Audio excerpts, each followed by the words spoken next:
I can still see that morning in my head, crystal clear, like it's frozen in time.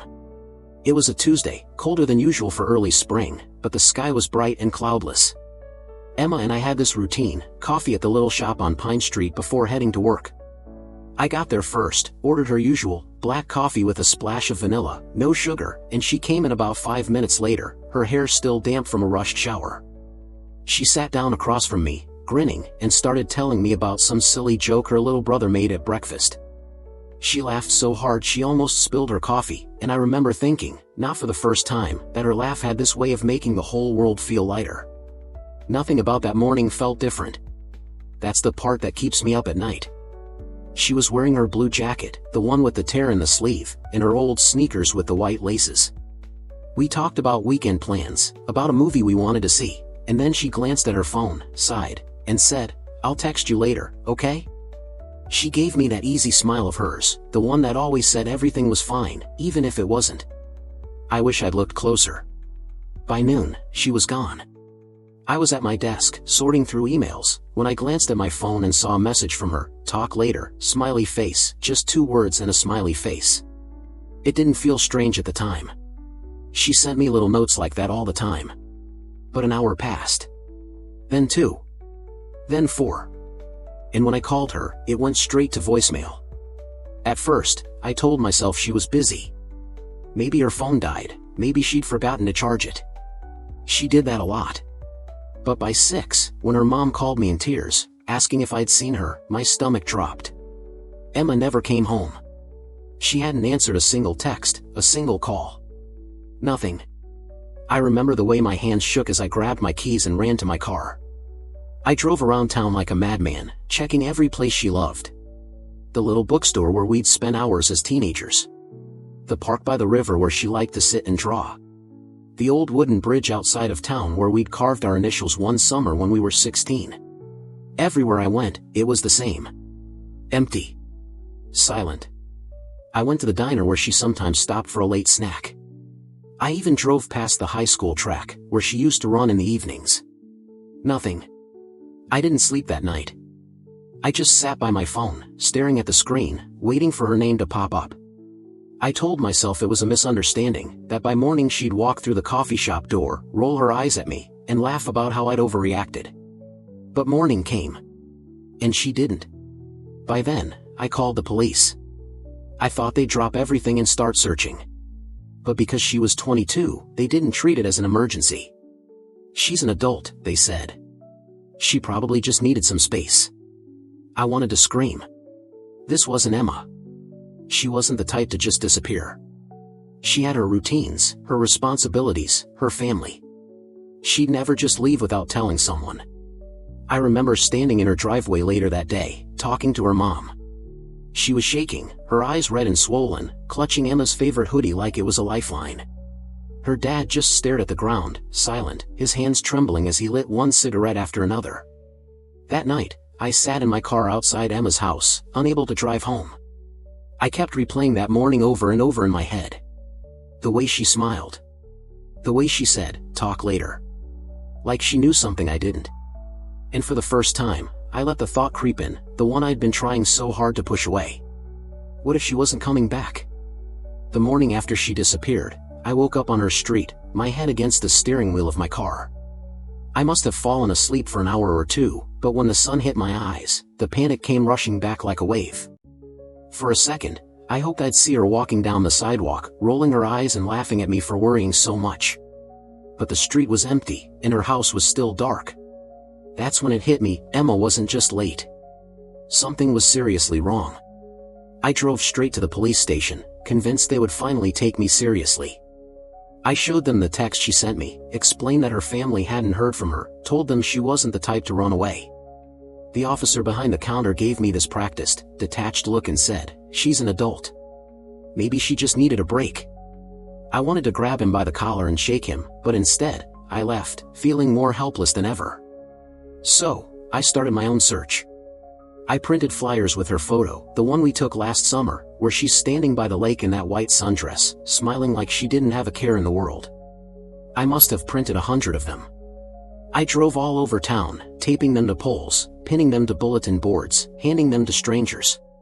Some people took the paper with pity in their eyes, promising to keep an eye out.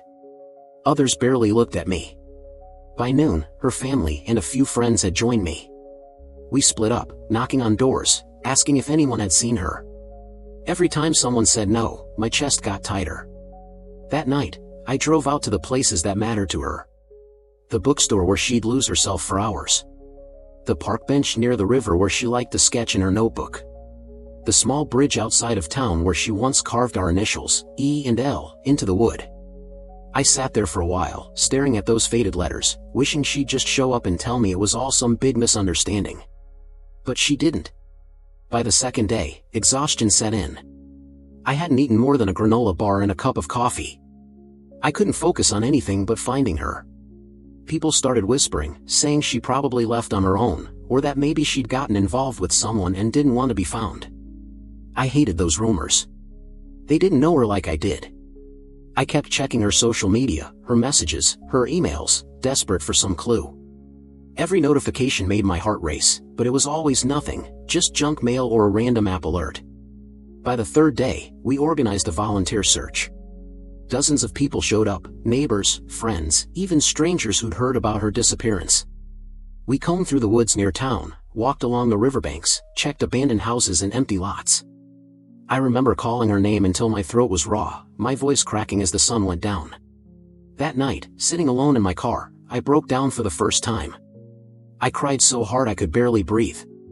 All I could think about was how scared she must be, wherever she was. If you're hearing this, take a second to subscribe to the channel. Stories like this are painful to share, but maybe someone out there will hear it and realize how important it is to pay attention when someone you love goes missing. Maybe it will help someone else find their way home. Every night, I'd come home to my apartment, toss my keys on the table, and stare at the phone like it might finally light up with her name.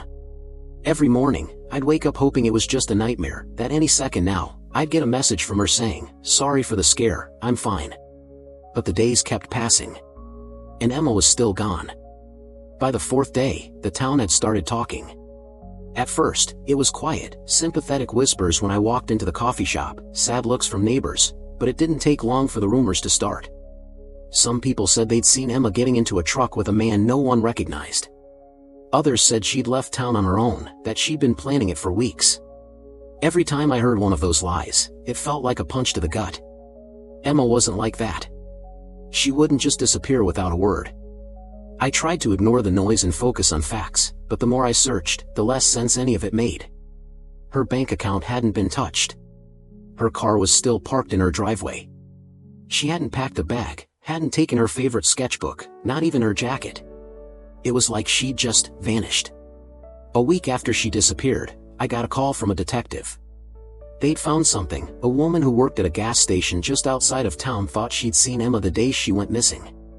I drove there so fast I barely remember the trip. The clerk, a middle-aged woman with tired eyes, told me Emma had stopped for water around 2 p.m. She said Emma looked nervous, like she kept checking over her shoulder. I begged to see the security footage. It showed Emma pacing near the pumps, clutching her phone, then walking quickly toward the woods behind the station. My hands were shaking as I replayed the clip over and over. She looked scared. Really scared. I couldn't stop thinking about it. Why would she go into the woods? Who was she running from? The police organized a small search party in that area, and I joined them. We combed through the trees, calling her name, stepping over broken branches and muddy ground. We found nothing, no footprints, no dropped phone, no sign of a struggle. Just emptiness. That night, I sat in my apartment staring at the ceiling, my mind racing. I replayed every conversation we'd had in the weeks before she vanished, searching for clues I might have missed. There had been times when she'd gone quiet during our coffee runs, times when she'd forced a smile when I asked if she was okay. At the time, I thought she was just stressed from work or tired. Now, I wondered if those were the moments she was trying to tell me something without actually saying it. The whispers around town got louder. People started speculating about her private life, a secret boyfriend, money problems, even drugs. It made me furious. She was my best friend. I knew her better than anyone. She didn't have secrets like that, at least, that's what I thought. A week turned into 2, and still, no sign of her. Every day I checked my phone 100 times, hoping for a message, a call, anything. Every time it stayed silent, the hope inside me dimmed a little more. One evening, I stopped by her parents' house. Her mom was sitting in the living room, staring blankly at the TV that wasn't even turned on. Her dad was in the kitchen, flipping through the mail like he expected to find a letter from her. I sat there with them for hours, none of us saying much. There were no words left. But I couldn't let go. I drove back to that gas station 3 times that week, just sitting there, watching the edge of the woods, like somehow I'd see her walk out. I don't even know what I was expecting. Maybe I just couldn't stand the thought of doing nothing. Then, late one night, I got a text from an unknown number. It said, "Stop looking." No name, no explanation, just those 2 words. I stared at the screen for what felt like forever, my hands shaking so badly I almost dropped my phone. I showed the police, but they couldn't trace it. They said it was probably just a sick prank. But deep down, I knew it wasn't. Someone out there knew what happened to Emma. And they didn't want me to find her. 2 weeks after Emma disappeared, the search slowed down. The flyers were still up around town, but they had started to fade, the ink bleeding from the rain. The volunteers stopped calling. Even the police updates got shorter, more mechanical, like they were already moving on to the next case. But I couldn't. I refused to. Then, one morning, my phone rang. It was the detective. He said they'd found something I needed to see. At the station, they handed me a small, cracked phone. It wasn't the one I knew. Emma always carried her gold iPhone, the one with the case covered in stickers from all the places we'd been together. But this was different. A second phone. One I had never seen. I stared at it, my chest tight. Why would she need another phone? When they unlocked it, my world shifted. There were messages, dozens of them, to a number saved only as J. At first, I thought maybe it was just a friend I didn't know about. But the tone of the messages, it didn't feel friendly. "Please stop. Leave me alone. I don't feel safe." And then one, sent 2 days before she vanished. "If something happens to me, it's because of him." I felt sick reading it. My hands trembled as I scrolled through, trying to make sense of the nightmare unfolding in front of me. How had I missed this? How had I not seen that something was wrong? The detective explained that they were trying to trace the number, to find out who Jay was. But it didn't take long for me to remember a name she'd mentioned in passing a few months ago, Jack. She met him at a volunteer event, someone she'd helped organize a charity drive with. I remembered teasing her about him, asking if he was a crush, and she'd laughed it off, saying, "No, he's just a friend." But the messages told a different story. As I sat there, the room spinning around me, memories started clicking into place. The way she'd flinched once when her phone buzzed during coffee. The way she'd always angled the screen away from me, even though she never used to hide anything. The tired smiles. The moments she'd stare out the window, like she was somewhere far away. I hated myself for not seeing it. The detective told me they'd spoken to a few of her friends, and some of them admitted they'd noticed things too, how Emma had started canceling plans, how she seemed anxious all the time. But no one realized how bad it really was. I went home that night and sat in the dark, scrolling through old pictures of us. Every photo felt like a lie now. All those smiles, all those moments where I thought she was happy, and the whole time, she'd been carrying this secret, this fear, completely alone. I kept thinking about the last morning we'd seen each other. The way she smiled and said, "Talk later." Was that her way of trying to tell me something without actually saying it? Did she think I wouldn't believe her? Or worse, did she think I couldn't protect her? Sleep didn't come that night. I just sat there, reading those messages over and over, my chest burning with anger and guilt. Someone had been stalking her, terrorizing her, and I hadn't even noticed. The next day, I drove past every place she and I used to go, imagining her there, scared, looking over her shoulder, waiting for someone to help her. I couldn't get the thought out of my head that if I'd just paid more attention, if I'd just asked the right questions, maybe she'd still be here. Finding that second phone didn't bring me closer to her. It just opened a door to a side of her life I never knew existed, a secret world full of fear and danger. And the worst part was, now that I finally saw the truth, it was too late to save her. Months blurred together after that. I stopped keeping track of the days because every day felt the same, empty and heavy. I'd wake up, scroll through my phone for updates that never came, and then drive aimlessly around town, retracing the same roads, passing the same places where Emma and I used to laugh and talk. Each time, the silence felt louder. I stopped showing up to work. My boss tried to be patient at first, but after a while, even his calls stopped. My friends, or the few I had left, didn't know what to say anymore.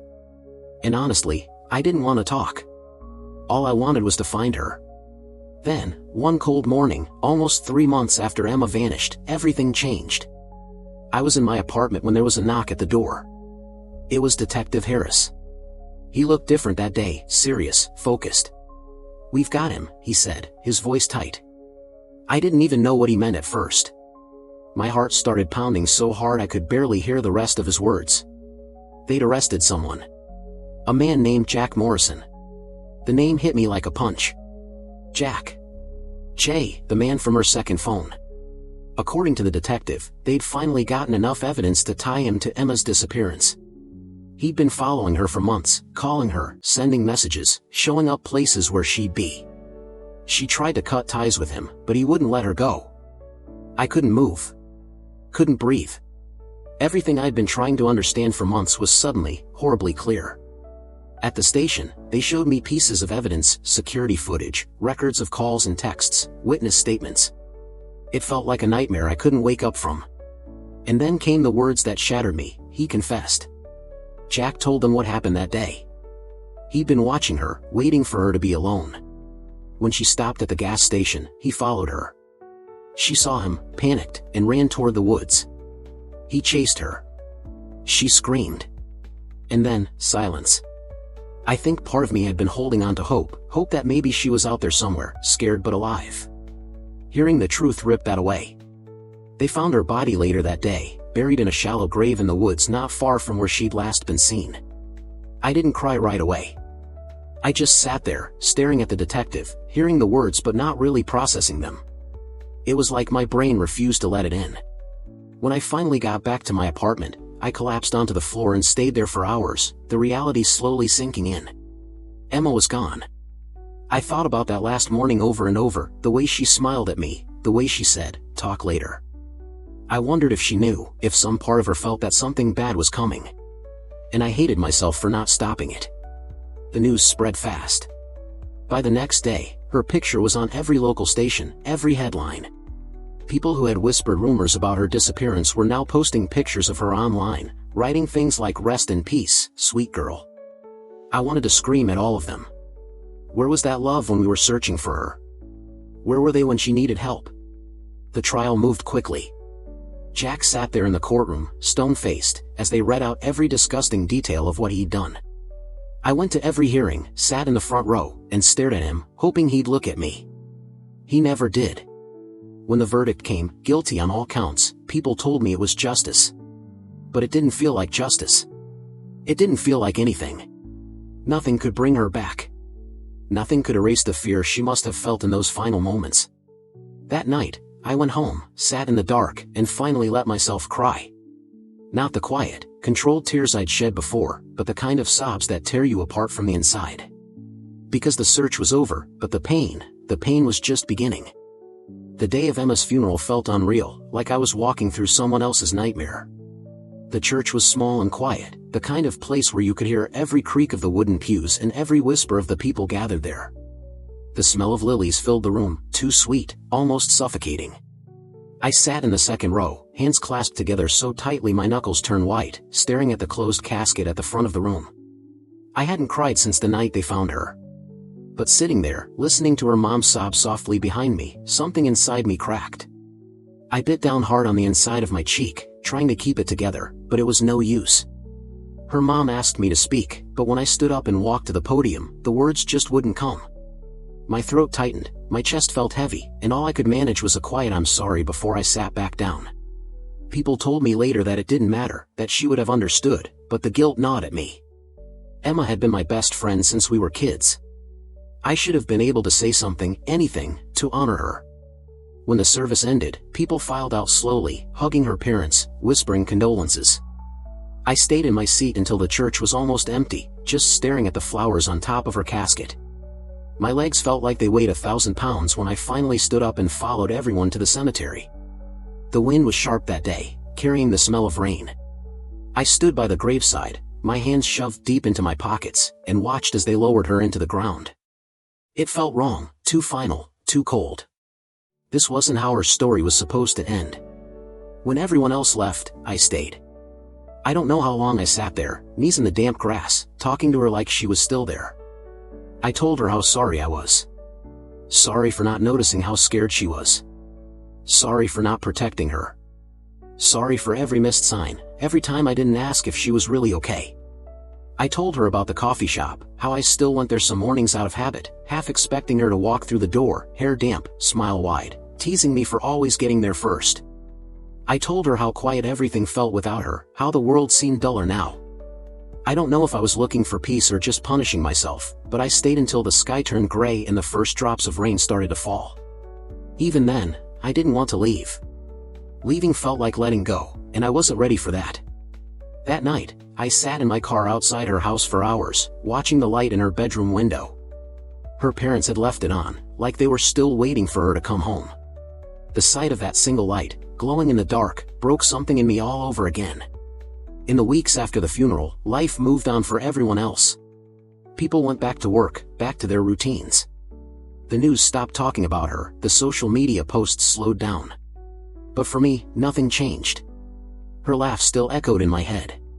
Her favorite song still played in my car because I couldn't bring myself to delete the playlist we made together. Sometimes, I'd find myself driving to that bridge outside town, the one where we carved our initials years ago. I'd sit there for hours, tracing the faded letters with my fingers, wishing I could go back to that summer day and tell her everything I never got the chance to say. I think that's what hurts the most, not getting to say goodbye. Not being able to tell her how much she meant to me, how much better my life was because she was in it. She never got to know that. People keep telling me that time will heal, that one day it won't hurt this much. But I don't think that's true. Some wounds don't heal. They just become part of you.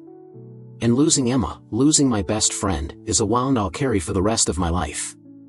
When the detective called me in, his voice was steady but heavy, the kind of tone that makes your stomach sink before you even know why.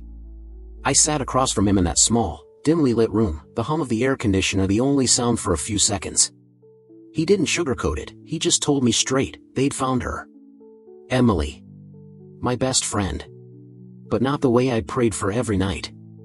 She'd been gone for months, and during that time, I'd built 1,000 scenarios in my head. Maybe she'd run away to start a new life. Maybe she was hiding from something. Maybe, just maybe, she'd walk through my door and tell me everything was fine. But none of those stories prepared me for the truth. Emily had been living a double life. All those nights she said she was busy, all those random trips out of town, all the texts that didn't make sense, it was because she'd gotten involved with people who only pretended to be her friends. People who saw her kindness, her need to belong, and used it to trap her. They fed her lies, made promises, and when she finally wanted out, they made sure she couldn't talk. The detective slid a file across the table. Photos, reports, timelines. I couldn't bring myself to look, but I heard every word as he explained what had happened. She'd been gone from the start. The hope I'd been holding on to, the idea that she was out there somewhere waiting for me to find her, shattered in that moment.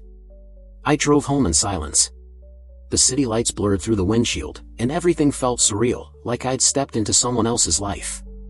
My phone buzzed nonstop, friends, family, people who hadn't spoken to me in years suddenly wanted to say they were sorry. I didn't answer any of them. I just sat in my room, staring at the photo of us from high school on my nightstand, her smile frozen in time, completely unaware of what her future held. The funeral was a blur. People cried, whispered stories about her, tried to make sense of a tragedy that never should have happened. I stood there, numb, listening to strangers talk about the girl who'd been my entire world for so long. And all I could think was how unfair it was that she didn't get a chance to say goodbye, that I didn't get a chance to tell her how much she meant to me one last time. After everything, I found myself replaying every moment we'd shared, our late-night talks, the silly fights, the promises we made about growing old and living next door to each other. I kept asking myself if there was something I missed, some sign I could have caught, some word I could have said to stop her from falling into that life. The guilt is something I don't think I'll ever shake. Now, months later, the world has gone back to normal for everyone else. But for me, there's this permanent empty space where she used to be. I've tried to keep living, to find pieces of joy again, but there's always that shadow, that reminder that she's gone because of choices other people made, because of things I'll never fully understand. Sometimes I visit her grave, not because I think she can hear me, but because it's the only place where the noise of the world fades, where it feels like it's just me and her again. I sit there and talk about my day, about the little things she would have laughed at, about the way I'm trying, even though it's hard. Losing Emily broke something in me that I don't think will ever heal completely. But if there's one thing I've learned, it's that love doesn't vanish when someone's gone. It stays, in the memories, in the lessons, in the quiet moments when you least expect it. And maybe that's how I'll keep her alive, by carrying her with me, even when it hurts. The truth broke me. But it also reminded me that the bond we had, as messy and complicated and real as it was, will always be mine to hold on to.